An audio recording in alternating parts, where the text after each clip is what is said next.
হ্যাঁ, বিরক্ত করতে আসলাম। আমাদের প্রচারণা তো প্রায় শেষ সময় আর কি।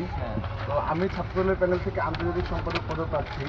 দেখুন, এই যে জগন্নাথ বিশ্ববিদ্যালয়ের মাটি, এই বিশ্ববিদ্যালয়ে জগন্নাথ কলেজের মাটি, এই মাটিতে আমি স্বাধীনভাবে প্রচারণা করতে পারছি। আমি জানি না যে 2 দিন আগে হয়তো বা একটি গোষ্ঠী এসেছিল, যারা 1971 সালে আপনাদের যে জগন্নাথ হল, সেই জগন্নাথ হলকে চিনিয়ে দিয়েছিল, যার কারণে এই জগন্নাথ বৌদ্ধভূমি, সেই বৌদ্ধভূমির সৃষ্টি।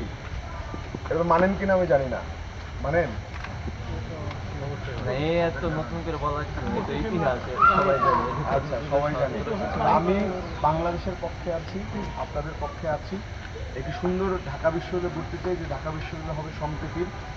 একজন মুসলিম শিক্ষার্থী যতটুকু হিসাবদারি আছে, ঢাকা বিশ্ববিদ্যালয় একজন সনাতন ধর্মের, একজন খ্রিস্টান ধর্মের, একজন বৌদ্ধ ধর্মের এবং অন্যান্য যারা ধর্মের, এবং আমরা যদি নিগোষ্ঠী বলি অন্যান্য নিগোষ্ঠী যারা আছে, তাদের সকলের এই ঢাকা বিশ্ববিদ্যালয়, তাদের সকলের জন্য ঢাকা বিশ্ববিদ্যালয় নিরাপদ হোক, এমন একটি অঙ্গীকার রয়েছে আমাদের। আমার ইশতেহার রয়েছে, আমার ছাত্রদের প্যানেলের ইশতেহার রয়েছে। আমি আন্তর্জাতিক সম্পাদক পদে কী করবো সেগুলো ইশতেহার রয়েছে। যদি সুযোগ থাকে অবশ্যই আমাদের পাশে থাকবেন, এবং আমি যদি জিতে আসতে না পারি, আমার প্যানেল জিতে না আসতে পারে, তাও আপনাদের পাশে থাকবে। এই প্রতিজ্ঞা করছি। ধন্যবাদ। অবশ্যই আমাদের দোয়া থাকবে, সমর্থন থাকবে। সমস্যা দোয়া করিয়েন। হ্যাঁ,